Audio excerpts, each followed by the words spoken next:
চলো ফ্রেন্ডস, আবারও আমার ছোট্ট একটা মিনি ব্লগে তোমাদের সবাইকে জানাই অনেক অনেক ভালোবাসা। আর আজকে বলো তো কি, আজকে তো আমরা সবাই জানি আজকে হচ্ছে মাতৃ দিবস, মানে মাদার্স ডে। তো মায়ের জন্য তো আমরা সারা বছর, মাকে তো আমরা প্রতিদিনই ভালোবাসি, মায়ের জন্য আলাদা করে কোনো দিন হয় না ভালোবাসার জন্য। তবুও আমার কি মনে হলো, চলো আজকে বাজারে যাই, একটু মায়ের জন্য কোনো কোনো বছরই বলবো না যে কোনো দিনও আমি মায়ের জন্য কোনো কিছু মানে কেক টেক আনিনি, হয়তো মানে গিফট করেছি শাড়ি বা হচ্ছে অনেক কিছু নিয়ে এসেছি মাঝে মাঝে, কিন্তু মাদার্স ডেতে আলাদা করে কোনো কিছু করা হয়নি।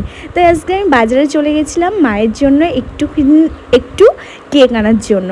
তো তারপর বাজার থেকে সব কেনাকাটি করার পরে চলে আসার পরে দেখি এই যে আমাদের এখানে মিছিল বেরিয়েছিল রাস্তায়। তো এখানের মিছিলটা আমি একটু দাঁড়িয়ে দাঁড়িয়ে দেখছিলাম, সবাই অনেক মজা করছিল। তো এই দেখো সব মিছিলটা নিয়ে যাচ্ছিল।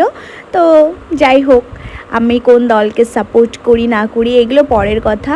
তো এটা নিয়ে আমি মাথা ব্যথা করি না, তো হার জিত থাকবেই, তো এটা নর্মাল। যাই হোক বাদ দাও। এই দেখো মায়ের জন্য আমি কি গিফট আজকে নিয়ে আসলাম।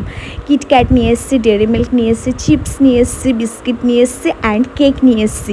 কেকটা বললো দোকানদার খুবই টেস্টি হবে, আমাদের এখানে তো মিয়ামোরের কেক পাওয়া যায় না, তো এটাকে বলেছিল ফ্রিজে রেখে দিতে, তো আমি ফ্রিজে রেখে দিলাম। তো দেখা হচ্ছে রাতে, টাটা।